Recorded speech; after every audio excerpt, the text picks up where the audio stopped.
Good morning, good day, or good evening, wherever you are. Red-green is the most boring color combination of them all, right? It's just about playing big dumb creatures and turning them sideways. If you're a blue-white kind of guy, that might be what you're thinking. And honestly, before looking into it, that was almost my assumption too. That's why I was pleasantly surprised to find quite a few unique and fun commanders that quenched my thirst for new deck building ideas. And that really is everything this series is about. So whether you're knitting a sweater, feeding the ducks at the park, or simply enjoying a nice meal, sit back, relax, and enjoy. And now, thankfully, we can talk about Agatha of the Vile Cauldron, a 2-mana 1/1 human warlock. Not impressive in the stats department, but of course the ability will make up for that. Agatha says, activated abilities of creatures you control cost X less to activate, where X is Agatha's power. This effect can't reduce the mana in that cost to less than 1 mana to, of course, make infinite combos a bit harder. Because enabling stuff isn't enough, this commander also has a sort of payoff. For 6 mana, or generic and red-green, other creatures you control get +1/+1, trample, and haste until end of turn. So of course, realistically, this costs 5 mana. In Agatha's base form, if you buff the power some more, it will cost 2 mana red-green. For 2 mana, that effect is pretty insane. Giving haste is extremely strong, and then trample, of course, is a nice bonus. I'm not gonna talk about how to power up Agatha. You're playing red-green, you'll figure it out. It's gonna be super easy with pump spells, artifacts, enchantments, whatever. I wanted to talk about like this activated abilities matter theme that Agatha provides. Obviously, Agatha of the Vile Cauldron works really well with Agatha's Soul Cauldron, her namesake artifact, which makes it so you can transfer activated abilities from creatures that you exile from your graveyard onto every creature that you control that has a +1/+1 counter on it. And then of course every creature will have discounted activated abilities. Very nice. Something with Pilipala plus Paradise Mantle means you can go infinite, right? For 1 mana and untapping Pilipala, you generate a mana, so that's mana neutral. But if you have Paradise Mantle, you then get to tap it, add 1 mana of any color, you're up a mana, then you untap Pilipala again, you do it over and over again, and you have infinite mana. There's also Soulbright Flamekin, 2 mana, 2/1. For 2 mana, target creature gains trample. If this is the 3rd time this ability resolves this turn, you may add, I believe, 8 red mana to your mana pool. Of course, if this ability only costs 1, that's a +5 on our creature. You can do it every turn. It's very impressive. And specifically, if you've played Limited a bunch, you know oftentimes wizards put commons in sets that are okay to play on rate, but to compensate for the fact that they're pretty low mana cost and so they don't fall off in the late game and are terrible top decks, they give them super duper expensive abilities, activated abilities. Cards like Baal's Invoker and Valakut Invoker both have 8 mana, all generic activated abilities that deal damage to each opponent. In Baal's Invoker's case, 4 damage to each opponent, or in Valakut Invoker's case, 3 damage to any target. I think in an Agatha Soul Cauldron's deck, these are very valid includes. Like, I don't think you can play these cards in any other deck, which is what I love about Agatha. Any commander really is if you can open up a fresh new palette of cards that you've never been able to use before because the commander is so specific in what it allows. I wanted to give shoutouts to 2 cards. The first one, you kind of have to talk to your play group.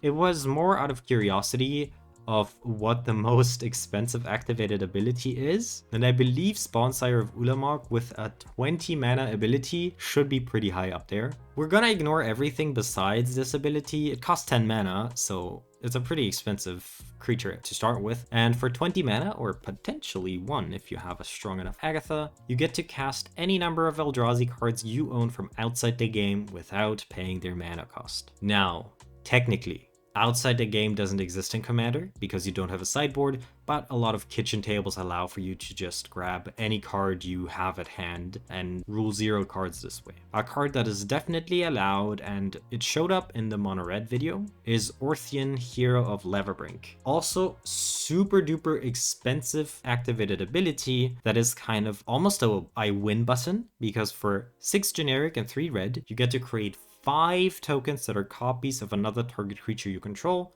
and they gain haste. Actually, one more card that I forgot to shout out is Magus of Candelabra. Magus of Candelabra is a way to turn this reduction of activated abilities into actual mana you can use for casting spells as well. Because Magus of Candelabra, like the namesake card, you can tap and pay X mana to untap X lands. Bellow Bard of the Brambles is a 3 mana 3/3 Raccoon Bard. During your turn, each non-equipment artifact and non-aura enchantment you control with mana value 4 or greater is a 4/4 elemental creature in addition to its other types, and it has indestructible, haste, and whenever this creature deals combat damage to a player, you draw a card. Right away, I think in deck building you kind of need to make a decision, because artifacts and auras are not very closely aligned in most cases, I would say. You could take this the affinity route, but there isn't a whole lot of support. There's, the obvious cards like Frogmite, 4 mana artifact that has affinity for artifacts, Mere Enforcer, 7 mana artifact that has affinity for artifacts, and Mycosynth Golem, which gives all of your artifact creature spells affinity for artifacts. But that's roughly about it. There is, of course, more affinity cards, but remember they all need to have mana value 4 or greater, and that really narrows down the list of playable cards. So probably a more fair enchantment approach is what you should go for. Remember that you can't play auras, which is usually what Enchantress does, because auras are very cheap. The best card probably is Herald of the Pantheon. It's not very exciting because it is just a cost reducer, but it also provides life. And yeah, Bellow Bard of Brambles works really well with another commander that I'm gonna mention later on, so stay tuned. A commander that doesn't really make you choose is Shishiro the Shattered Blade, a 4 mana 4/4 Snake Samurai. Whenever an aura or equipment enters the battlefield under your control, create a 2/2 red spirit creature token with menace, and at the beginning of your end step, put a +1/+1 counter on each modified creature you control. And as reminder text, equipment, auras you control, and counters are all modifications. As I said, you don't really need to choose. The rewards you're getting, they work fine with both auras and equipment, and the +1/+1 counters also don't differentiate between equipped creatures and enchanted creatures. Personally, I'm a bigger fan of equipments because it's harder to get 2-for-1. Of course, enchantments have the advantage of you just play them on a creature and you don't need to pay the equip cost. So probably what will happen is you will just pick the best auras and best equipments and put them into your deck and not really play super specific payoffs that reward you for only playing equipments or only playing enchantments. I don't believe you will necessarily end up with a lot of Enchantress effects in this deck because there is so many good equipments like Lightning Greaves that just gives haste. Realistically, you can also take a route where you bank on +1/+1 counters a lot. Distributing mass +1/+1 counters is probably the easiest way to go wide with this. Cards like Grumgully, which we're gonna talk about later in more detail, make it really easy to distribute them. For 3 mana, you get a 3/3 Goblin Shaman. Each other non-human creature you control enters the battlefield with an additional +1/+1 counter on it. So all you need to do is play non-humans, and that shouldn't be too hard in green-red. Then there is cards like Invigorating Hot Spring, amazing card for commander. 3 mana enchantment, enters with 4 counters. Modified creatures you control have haste, so again you have this keyword modified. Obviously those cards work well together. And as an activated ability, you get to remove 1 of the 4 counters from Invigorating Hot Spring and put a +1/+1 counter on target creature. You can only do this once each turn and only as a sorcery.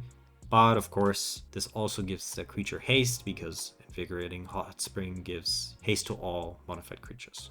All in all, I would say, yeah, look at all the Kamigawa cards that say modified. Kodama of the West Tree is a really good card that gives modified creatures trample and makes it so you can search up basic lands whenever a modified creature deals damage to a player. Play the good equipments like Lightning Greaves, play the good enchantments like Rancor, and play the good +1/+1 counters like Invigorating Hot Spring and Rhythm of the Wild. Chishiro, really interesting. I love the design. Also love the artwork. Really cool commander, all in all.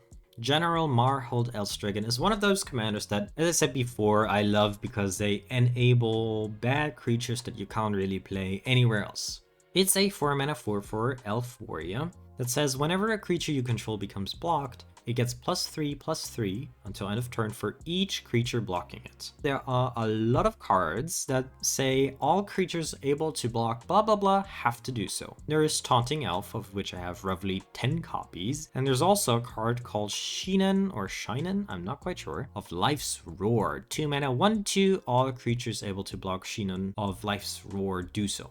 Now, of course, these cards already work well in a vacuum. You have General Marhold, you attack with a Taunting Elf, someone has to put all their creatures in front of them, and for each creature, you get +3/+3, so if they on average have 3 or less life, you can board wipe a player just by attacking them with Taunting Elf and having General Marhold out. But of course, there's more we can do. For example, we could play Sereth, the Viper's Fang. 4 mana 3/4. Other tapped creatures you control have Death Touch, and other untapped creatures you control have Hexproof. While your cards are not attacking, they have Hexproof, and once they attack, they have Death Touch. So if you can then add Trample to the mix, you can deal 1 damage to each creature blocking your must-be blocked creatures. The rest goes over and tramples onto the opponent you're attacking. If your opponent plays a filthy control deck, play cards like Forbidden Orchard that just give creatures to your opponents. They can attack with them every turn, sure, but if you do it right before you go into combat, they will have to block your creature and you will be able to make use of General Marhold's ability. Another good find in my opinion is Kusarigama, another Kamigawa card, and you all know I love Kamigawa cards. 3 mana equipment. Equipped creature has 2 mana, this creature gets +1/+0 until end of turn, but whenever equipped creature deals damage to a blocking creature, Kusarigama deals that much damage to each other creature defending player controls. So, let's say your Taunting Elf gets blocked by a creature, even if they manage to tap all their important creatures, so they don't have to block your Taunting Elf will still kind of board wipe them in most cases, because Kusarigama will deal the damage you deal to the blocking creature to each other creature.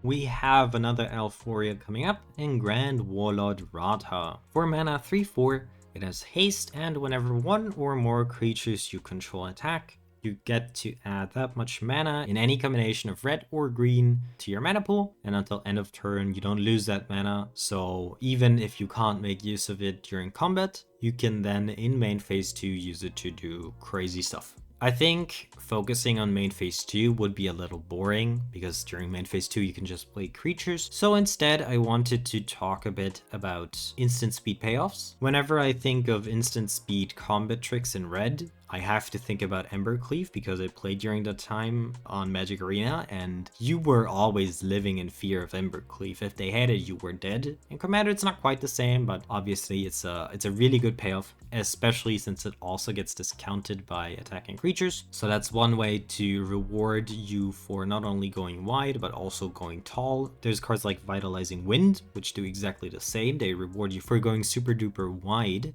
by giving all creatures you control +7/+7. And as an instant, that is pretty powerful and not unrealistic for you to have 2 to 4 mana open and get the rest of that 9 mana from attacking with 5 creatures. Especially in green with elves and elf tokens, or red and goblin tokens, not unrealistic. And of course, one of the few extra combat spells that can be cast as an instant, Savage Beating, 5 mana, you get to choose one. Creatures either gain double strike until end of turn, or you get to untap all your creatures and get an extra combat phase. If you play 7 mana, you get to do both. So you would attack with Grand Warlord Radha and your team. You would give all your creatures double strike, which is already crazy good. But not only that, but you would also untap them and take an extra combat. We talked about him once, it's Grumgully the Generous. 3 mana 3/3 Goblin Shaman who generously gives +1/+1 counters to each non-human creature you control that enters the battlefield under your control. Now, first of all, this does not differentiate between non-token and token creatures, so feel free to play cards that create a bunch of tokens. Second of all, this obviously has a lot of synergies with all the modified cards that we talked about before. Whenever you see +1/+1 counters, you should also think about cards like Hardened Scales that make it so you gain more +1/+1 counters.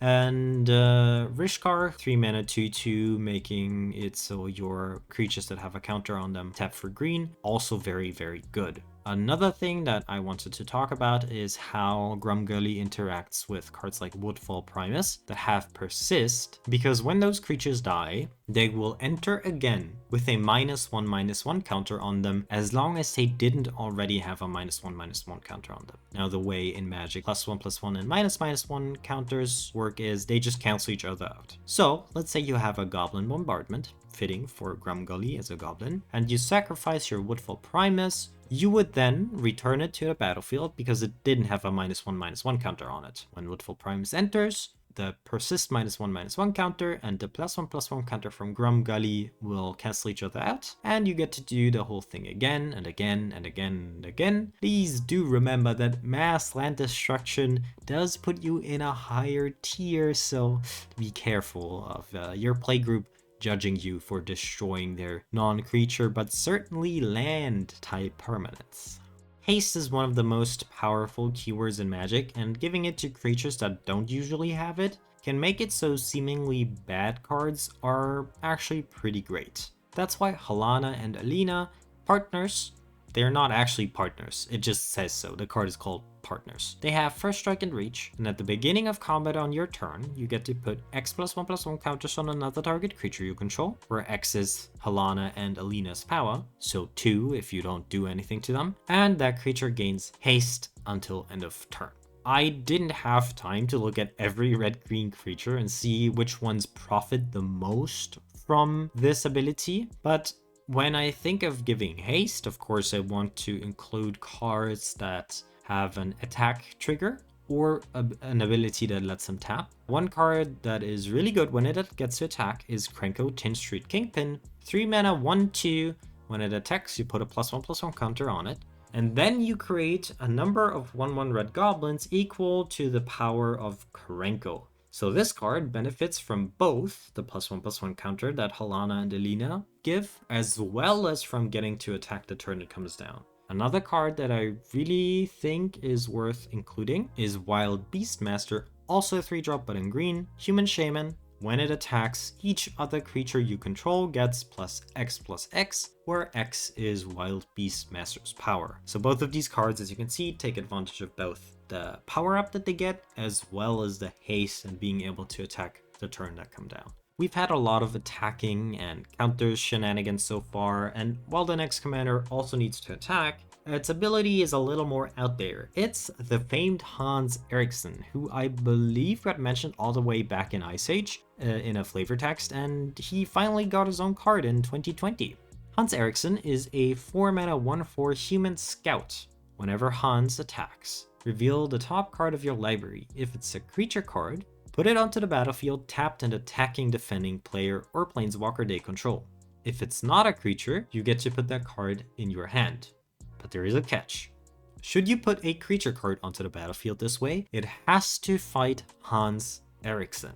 So, if you just included any big bad creature, every time you would attack with Hans and flip a creature into play, you would lose your commander and have to replay him for 6 mana, 8 mana, so on and so forth. What I find so interesting about Hans is it makes me look at cards that have more than 1 life, but less than 3 power. Of course, you also want library manipulation if possible, so all the spinning tops of this world are interesting to you, but we talk a lot about these cards, so I wanted to take the opportunity to talk about cards that really work nicely with Hans's stat line, so to speak. There's Hornet Nest, 3 mana 0/2. Whenever it takes damage, you get to put a 1/1 insect with Death Touch and Flying onto the battlefield. Perfect, you flip it in, you immediately get this 1/1 green insect. It doesn't kill Hans, Hans doesn't kill it. That's like the dream scenario.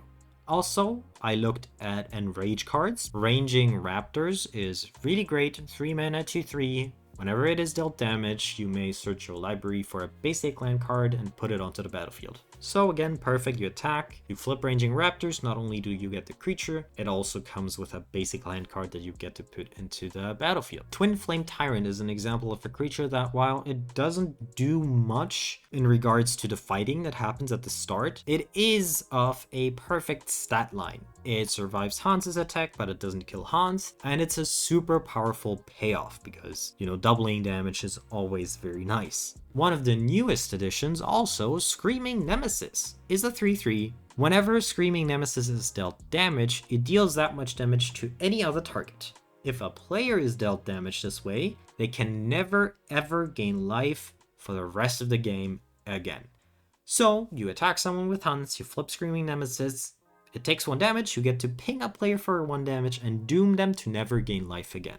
A card that, whenever you read Fight, you should think of is Neith of the Dire Hunt. It's a commander that I'm gonna talk about later on as well. But first, let's talk about Jolene the Plunder Queen. 4 mana, 2/2 human warrior. Whenever a player attacks one or more of your opponents, that player then creates a treasure token.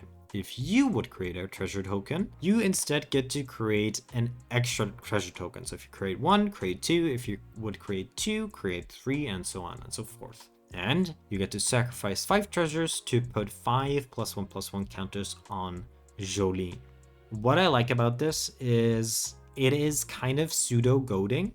You incentivize your opponents to attack other players besides you, and while it doesn't give you the same safety as goading does, it's probably also a little less frustrating for the others because they're just incentivized. It's still their decision. They don't have to attack your opponents, but it's pretty good to attack your opponents. So this kind of more soft dynamic, I think, is maybe a bit more healthy than goading, even though I don't really have anything against goading. I think it's a good mechanic in general. I think Jolene does it very elegantly. A few cards that come to mind when I think of treasures is, of course, cards like Black Market Tycoon, where you could just tap it to create a treasure token, or instead here create 2 treasure tokens. Gadrak the Crown Scourge is also on curve. You can play it turn 3. It's a 5/4 flying that can't attack unless you have 4 or more artifacts, but at the beginning of your end step, you get to create a treasure token for each non-token creature that died this turn. That includes, of course, opponent's creatures. So optimal curve, play Black Market Tycoon on 2, Gadrak on 3, Jolene on 4, and start blasting and creating insane amounts of treasure tokens. And if you really want to go insanely big, Bootlegger Stash is a 6 mana artifact that gives all your lands the ability to tap to create a treasure token, or of course 2 treasure tokens if Jolene is in play. Let's go back to Kamigawa for a second and talk about a commander that actually does have goading. It's Kaima the Fractured Calm, a 4 mana 3/3 spirit. At the beginning of your end step, you get to goad each creature your opponents control that are enchanted by an aura you control. Then you put a +1/+1 counter on Kaima for each creature goaded this way.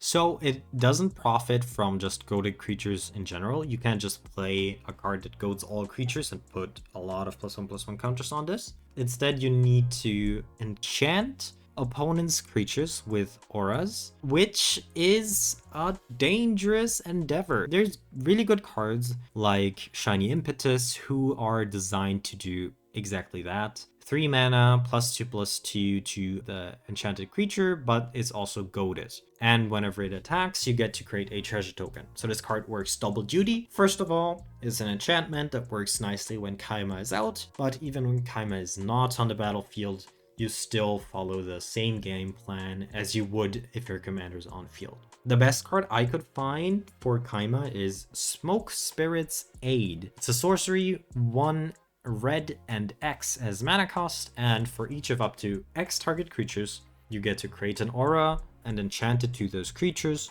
goading all of them and putting +1/+1 counters on Kaima. 2 things. First of all, what Kaima does is cool and unique in its color combination. But I'm a little afraid that it is, in the end, just a very big beater that doesn't really have protection built in. I could see this card have Ward 2 and I wouldn't bat an eye, and I would feel a lot safer playing it as a commander. But also, goading always has this problem of being doomed to always come in second. It's very nice to play all of your opponents like a fiddle and make them kill each other. But what do you do once it's just you and one other person? Then goading is completely useless. A lot of decks that goad use this time where they just goad on the side to build up something that is very powerful. And then once it's a 1v1, they win by doing something other than goading. In this case, you're building up a commander that does not have protection. It's just very big. But not only that, but the entire time before that, you're actively helping out your opponent by giving them enchantments. And sure, there is some auras that are somewhat of a negative, but let's be honest, there's not enough of those and you will need to put good enchantments on your opponent's creatures. And then what? It's a 1v1 and you're playing against someone who you built up yourself. It's like a student killing their master, and you can't really complain because you helped them get to that spot. I don't know. This commander is very interesting, but I'd be wary to build a deck around it, but maybe I'm also just not seeing it. The next one is incredibly fun. It's Kibo Uktabi Prince. 3 mana, 2/2, Monkey Noble. Kibo has a lot of text, so let's get into it. You can tap him to give each player a colorless artifact token named Banana.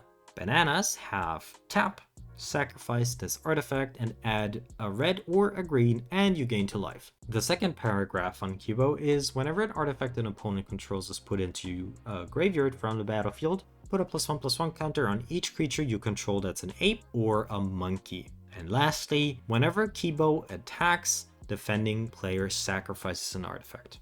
So let's dissect Kibo and what we can do to enhance him. The first step is, of course, to give your opponents artifacts. They will, of course, occasionally have their soul rings and whatever else out, but you want to make it so they consistently have stuff that they need to sacrifice and put into their graveyard. Kibo gives bananas, but you should also think about playing cards like Descent into Avernus, who give out treasures for free. Now, if we're giving out treasures and other artifacts, we want to make sure that they can't really use them to their fullest effect. Cards like Manglehorn make it so artifacts enter tapped under opponent's controls. So you could give them a bunch of treasures during your turn, they come into play tapped, and then the next step, of course, is you want to get rid of all those artifacts. So you can play cards like Gorilla Shaman and snipe all those token artifacts or even, their soul rings, or you just pay 1, play Meltdown, get rid of all the token artifacts. Now, let's say we don't have a destroy spell.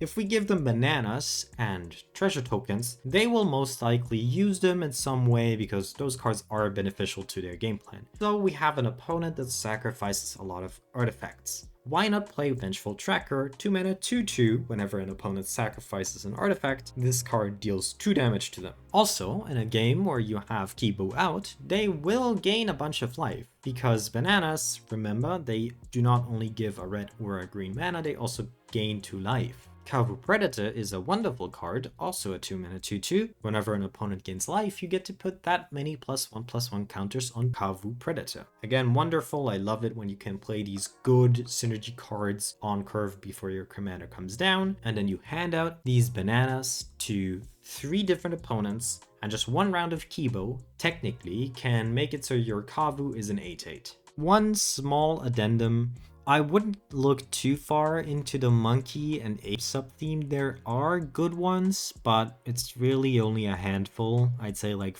5 good monkeys and apes maybe. So focus more on this generating artifacts, sacrificing artifacts, destroying artifacts aspect of Kibo than the actual apes and monkeys. Unless, of course, you want to go into that type of deck. Muera Trash Tactician is a 3 mana 2/4 Raccoon Warrior, the second raccoon of the list. It reads, at the beginning of your first main phase, you get to add red or green for each raccoon you control. Whenever you expend 4, you gain 3 life. expending 4 means you spend 4 mana on casting spells during a turn. And whenever you expend 8, you get to exile the top 2 cards from your library, and until the end of your next turn, you can play those cards. I looked it up. There's 21 raccoons in red-green, including Moira, so it's not really looking great. There's also only one 1-drop, which is from an unset, and technically it's not legal in Commander, but mostly it's the problem that you can't really have the dream curve of 1-drop Raccoon, 2-drop Raccoon in Moira, and then benefit the most from the first ability. There are 8 2-mana Raccoons, so at least that is okay, but I would kind of wish there were like 12. I feel like you really need to rely on changelings to make this work, which is something I personally don't like to do, because it feels kind of samey after a few of these niche typo decks. However, you don't really need any raccoons for this to be okay at least. It will always provide 1 mana by itself, and you will gain a lot of life over the course of the game, because really, this is the greenest thing of all, spending a lot of mana to cast big things. My only recommendation for this one is make sure you play a lot of card draw spells, because you want to be able to consistently trigger the 3rd paragraph, and the worst thing that could happen is you being stuck with 1-2 cards in your hand that are not expensive enough to expend 8. So yeah, make sure you have a full hand the entire time, and I would also maybe recommend looking into some X spells that you can scale the mana cost of. Neyith, I mentioned her previously. Neyith of the Dire Hunt is a 4 mana 3/3. This human warrior reads, whenever 1 or more creatures you control fight or become blocked, you get to draw a card.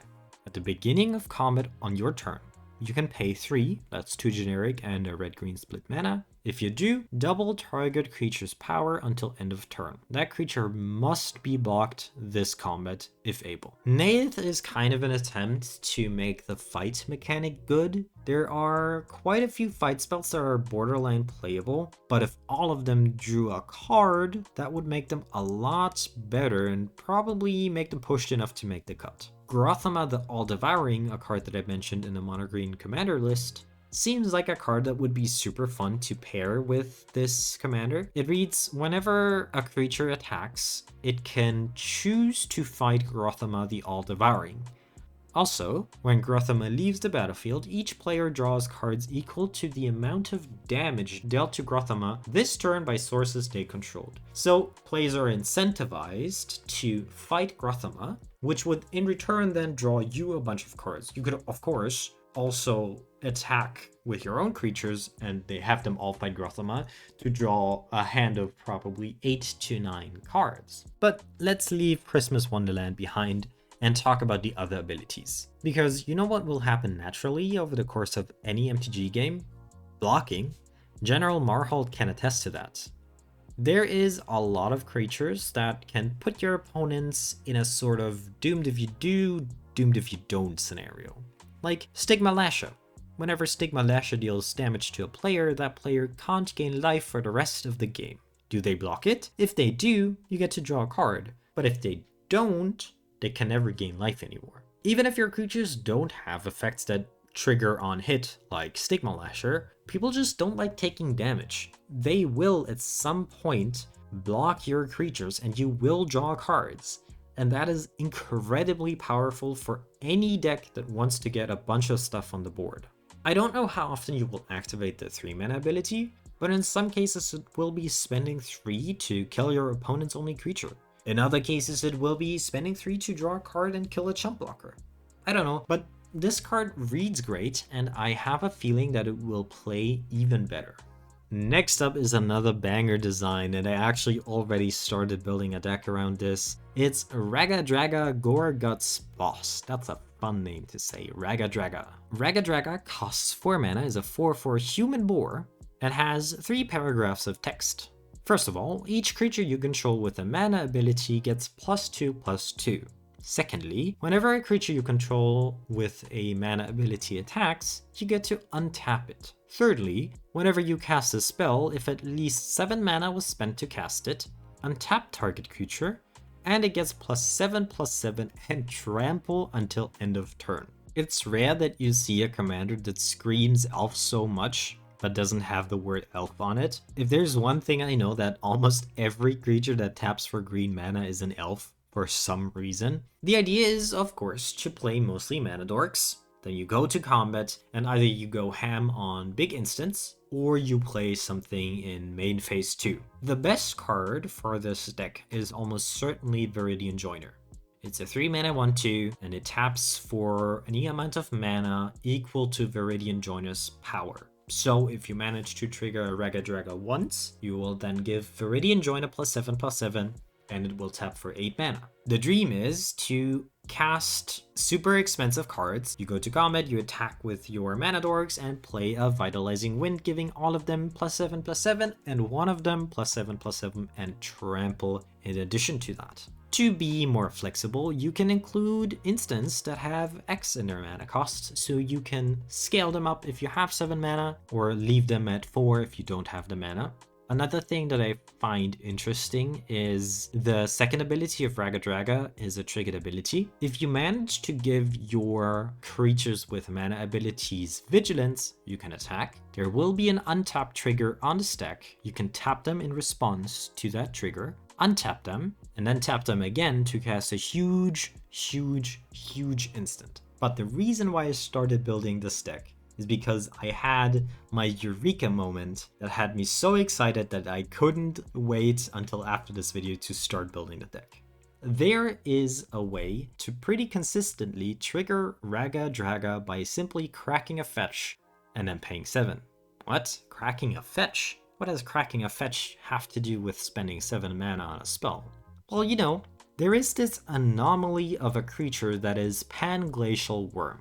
Panglacial Worm is a 7 mana 9/5 trample worm that reads, while you're searching your library, you can play Panglacial Worm. What has me so excited is any fetch land you have turns into a combat trick if you have 7 mana. You go to attacks, your opponent chooses blockers, you crack your fetch, and because you're searching your library in this moment, you can play Panglacial Worm. And it becomes sort of this super consistent way of triggering Ragadraga, and is probably an insane surprise to people who have never faced your deck. Just imagine someone cracking their Evolving Wilds and suddenly a giant worm appears and makes your mana dork into an 8/8. I don't know, it had me really excited, and I think this is my favorite commander from this episode. The newest card on the list is Redshift Rocketeer Chief.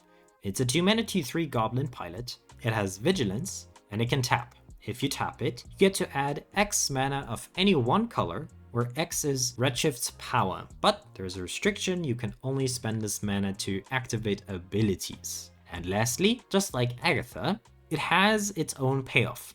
Exhaust is a new keyword. It means you can only activate this ability once. For 12 mana, yes, you heard that right, a whopping 12 mana, 10 generic and a red and a green, you get to put any number of permanent cards from your hand onto the battlefield. Now, the comparison to Agatha has to be made.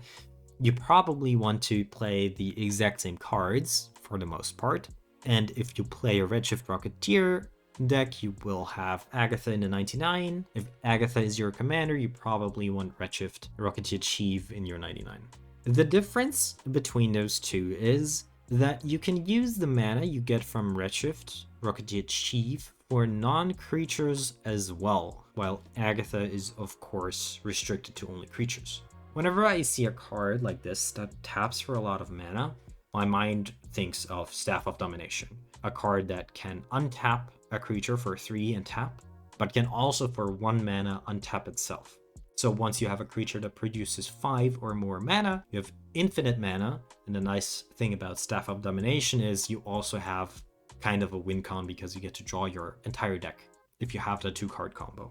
It's very easy to go infinite with those two, but you could of course choose to not play this infinite combo. A lot of people find it a bit annoying because it takes forever. Instead, you could use mana filters like Orochi Leafcaller to get rid of the restriction put on RRC, because you can use the mana that is only available to be spent on activated abilities to activate Orochi's Leaf Cola and turn it into mana you can use to cast spells as well. Of course, the payoff at the very bottom for 12 mana is insane.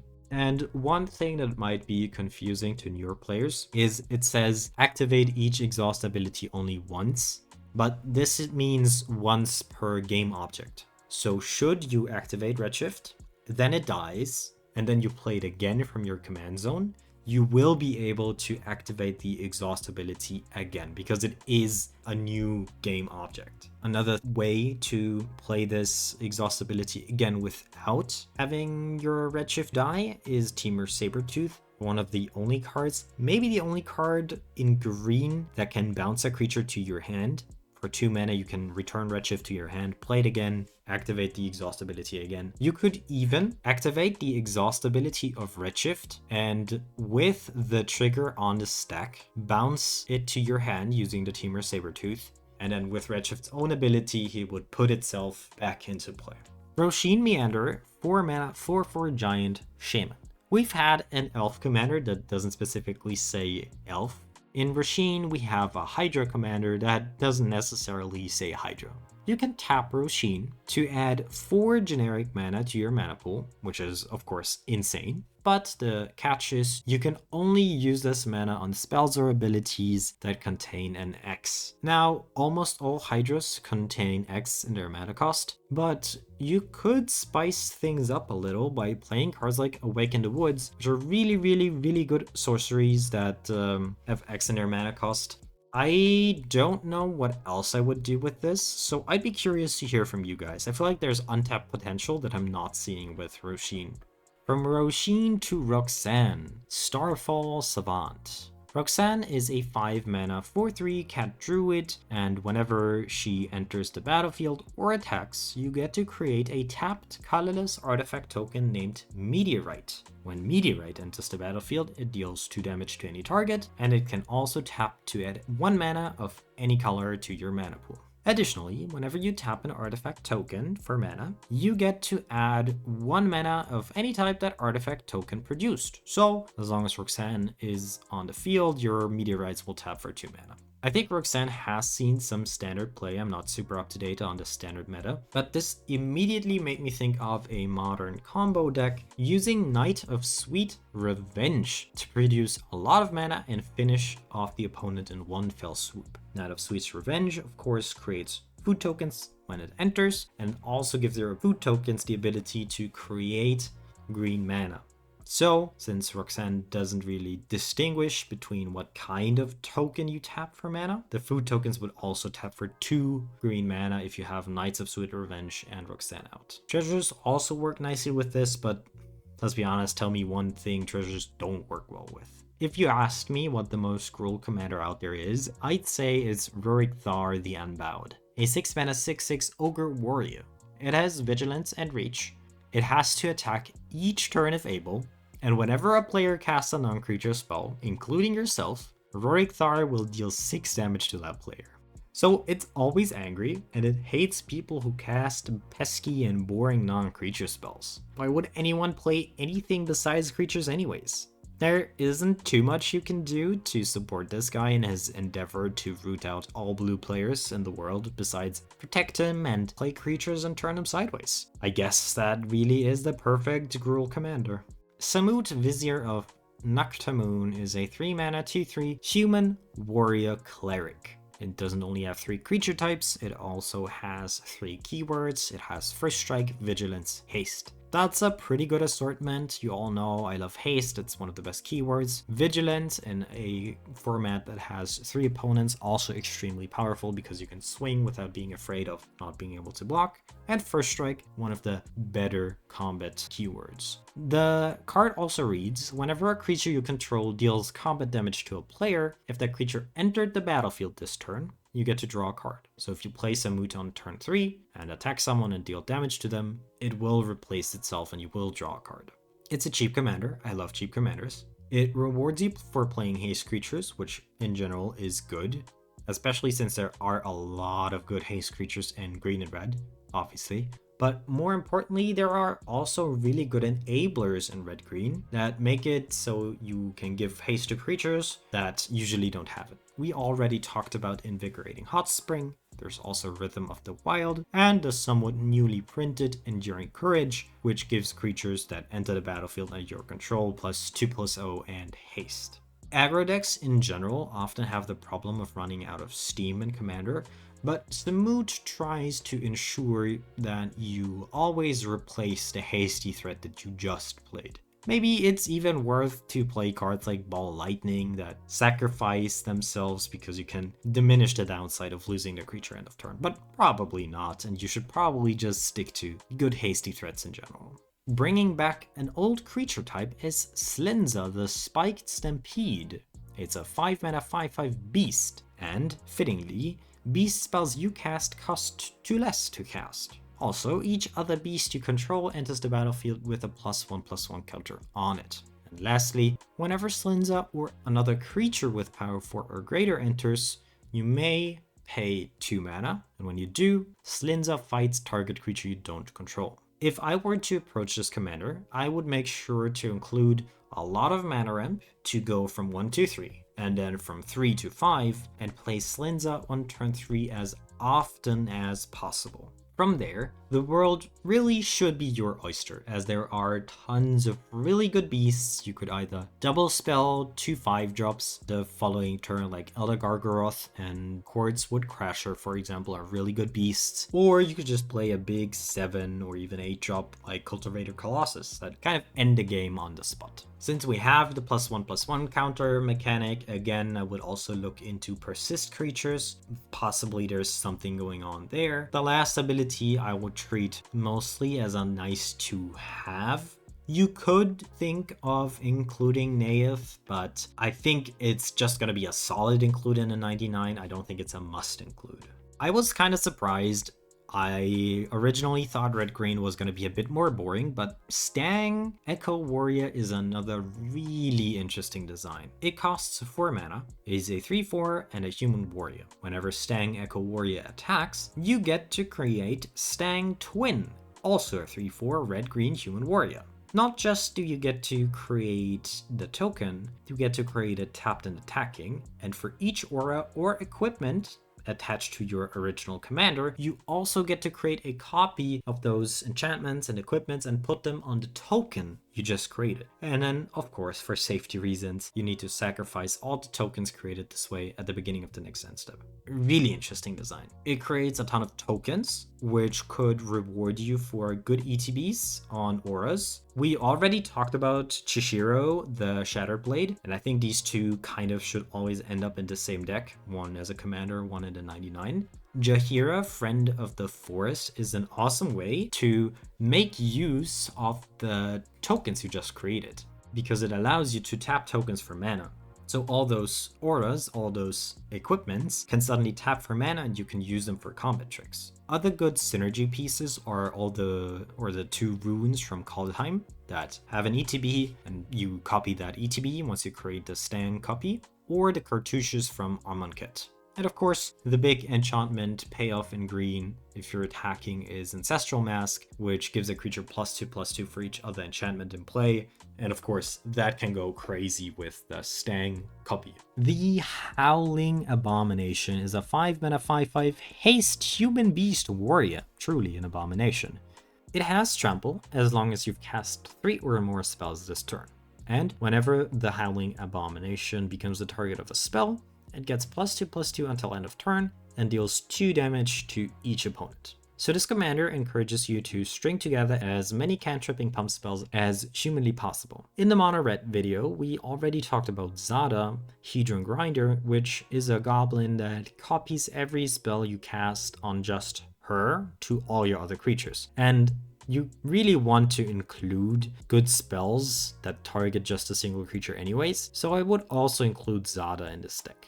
Or her more expensive counterpart Mirrorwing, which does kind of the same. Then I would look for every red or green card that is an instant or sorcery, but preferably instant, that has draw a card on it and the word target.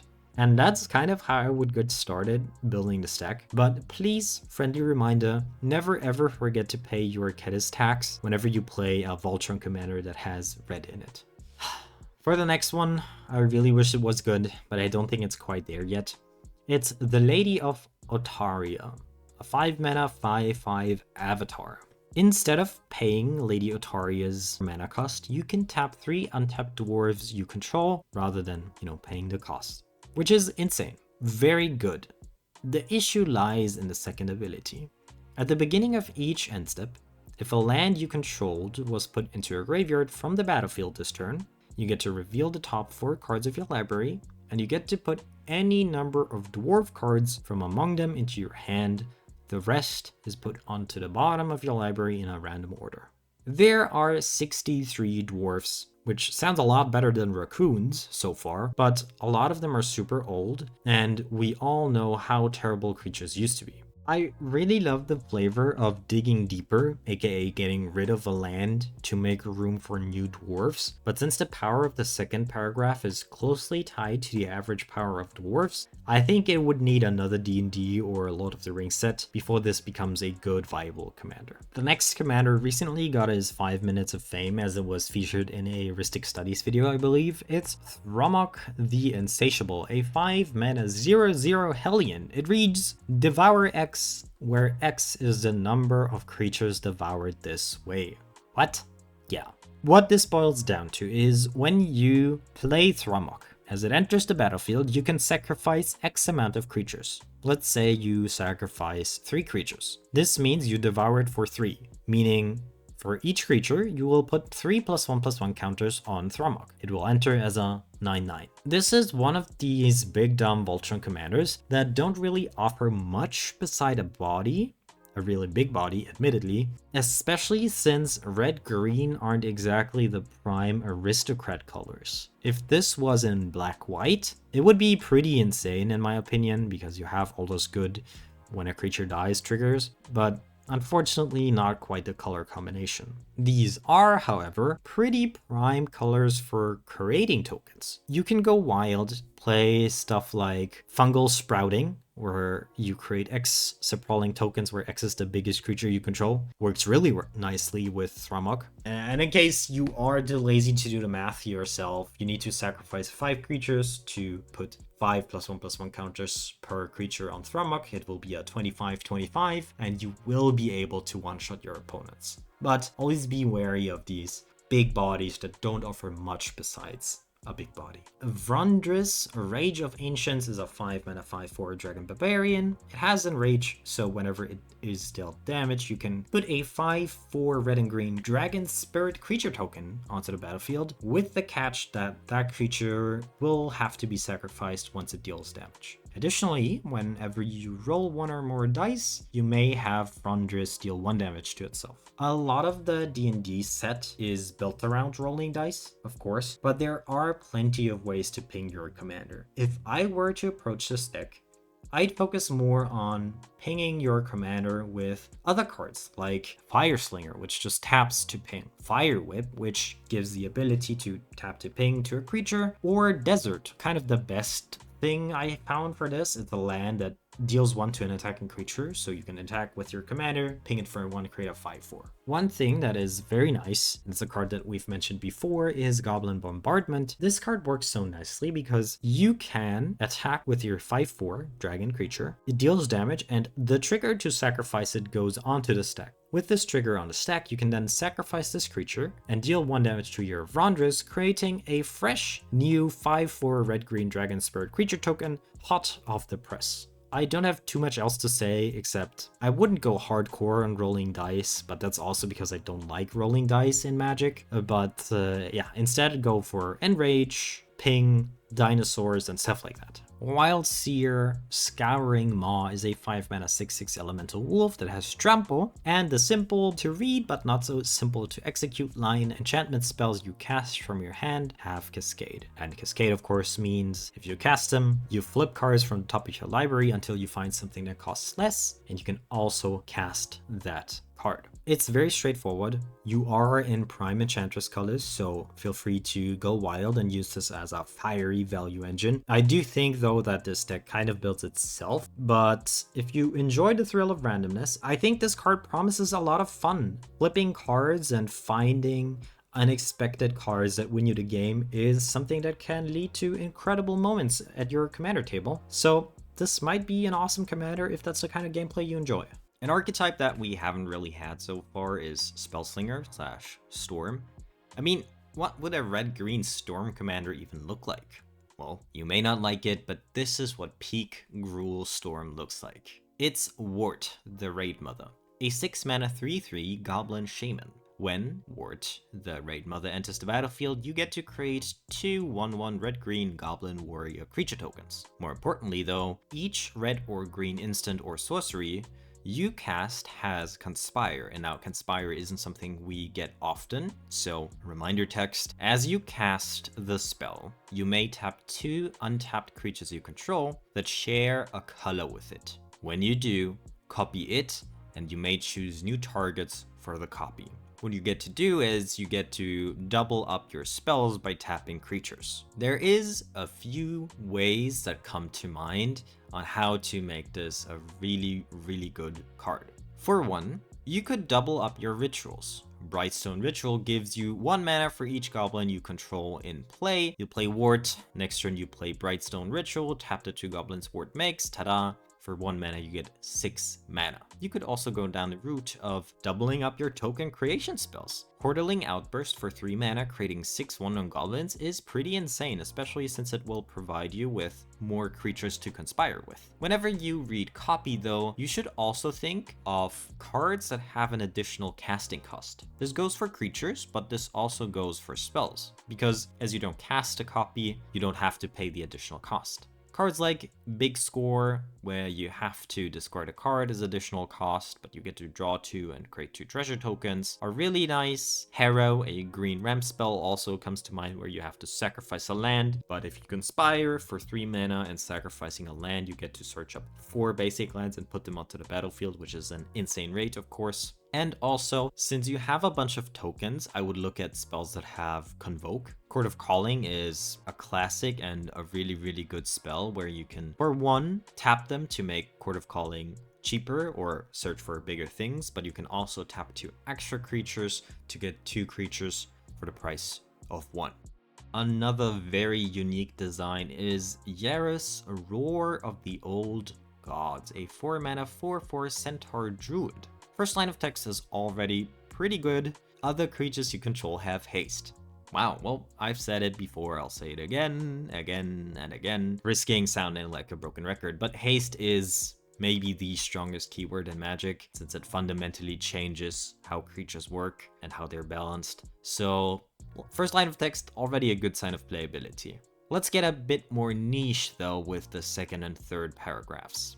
Whenever 1 or more face-down creatures you control deal combat damage to a player, you get to draw a card. Okay, well, face-down is very niche, but drawing a card is always good. Last but not least, whenever a face-down creature you control dies, you get to return it to the battlefield face-down under its owner's control if it's a permanent card, and then turn it face-up. So, if the face-down card is a creature, an enchantment, an artifact, and it dies, you get to get the thing first. A reminder of what face-down creatures can look like, or how you can get face-down creatures. Of course, everybody knows Morph and Megamorph, but if you haven't been keeping up to date with the new standard sets, they also introduced other mechanics like Cloak or Disguise, and ever since Dragons of Tarkir, I believe, you could also manifest. And Manifest recently had kind of a comeback with Manifesting Dreadfully, or Manifest Dread, which also puts cards from your library into play as a 2/2 face-down creature. I would recommend just looking for the term turn face up on Scryfall, and you'll get a good idea of what the cards look like that recently were printed. I think if you have a few good cards that support turning things face down, Dream Chisel comes to mind, makes it 1 cheaper to play face down creatures. Scroll of Fate straight up manifests a card from your hand, so you can put a big beater from your hand into play. Panoptic Projector, I think, is the best payoff, also from a recent set. it's a 4 mana artifact. You can tap it to make the next face down creature spell you cast cost 3 less. So in the case of Morph, you can just cast it for free. And if turning a face down permanent face up causes a triggered ability of a permanent you control to trigger, that ability triggers an additional time. And of course, a lot of things that you play face down have a triggered ability when they get turned face up. And if you pair this with a reliable sack outlets, and I mean, it is the best sacrifice outlet in red, so it's gonna get a lot of mentions in this video. Goblin Bombardment, for example, you have yourself a really powerful deck where you play Yaris, you play your face down creatures, you can sacrifice them immediately with Goblin Bombardment, and ta-da, you get the original creature, and it also has haste. Sounds like a really powerful idea, and it's super unique and kind of unexpected, at least for me, in red-green. Last but certainly not least, it's Zilortha Strength Incarnate, a 5 mana 7/3 dinosaur, so it's a bit weak on the toughness side, but don't worry. Apart from the obligatory trample that every dinosaur needs, this card has a very unique ability, because lethal damage dealt to creatures you control is determined by their power rather than their toughness. So in practice, this is more like a 5 mana 7/7 trample. And what's really interesting is it also turns all your other really beefy, strong cards that have a lot of power into tanky creatures. Oftentimes, though, cards that have a lot of power but no butt to back it up, in a sense, are designed in a way that rewards them for dying. Let's take a look at, for example, Tree Shaker Chimera. It's an 8/5 for 7 mana. All creatures able to block Tree Shaker Chimera must do so, which is nice, but it higher the likelihood of Chimera dying. And when it dies, you get to draw 3 cards. So it is very intentional that this only has 5 toughness. So that's a bit of an issue you'll be facing. I know this is a weird way to approach this, but another aspect of this card that I find interesting is there are a bunch of cards that are designed to purely enhance the offensive abilities of a creature, and Zilortha makes it so those also buff the toughness. Let's take a look at Chainsaw from the recent Duskmourn set. It accumulates counters whenever a creature dies, and if you equip it to a creature, that creature gets +X+0, where X is the number of counters on Chainsaw. It's not unrealistic for this in a commander game where you play Chainsaw early enough for this to accumulate like 10 counters, and suddenly you have an equipment that gives for equip 3 +10/+10 in a sense. An idea that came to my mind, and it's a very weird way of course, but something that came to my mind is to approach this commander the other way around. Red is one of the only colors that can swap the power and toughness of a creature, and Manichi is a commander from the Mono Red video that really stuck in my mind. Manichi is a 3 mana 1/2 that for 2 mana allows you to switch the toughness and power of a creature until end of turn. And while admittedly there isn't a whole lot of support for this, and red and green mostly err on the higher power and lower toughness side of things, I think this is a really interesting approach. If you look at cards like Jadi Life Strider, who's a 2/8, you then swap the power and the toughness and suddenly you have an 8/8. I think it's probably more for your bracket 1 and 2 play groups, probably even 1, but it is certainly an interesting idea in my opinion, and a man can dream, right? At least in Commander. If I had to pick favorites, I'd say Rega Draga and Stang really left an impression on me. Also, I wish the Lady of Ortaria had a little more support, but I'm still gonna try and build a deck around her, of course. What about you? Which commanders did you like the most? Did I miss your favorite one?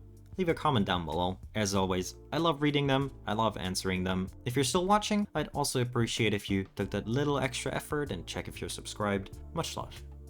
Anyways, always remember, be kind to yourself and others. Goodbye.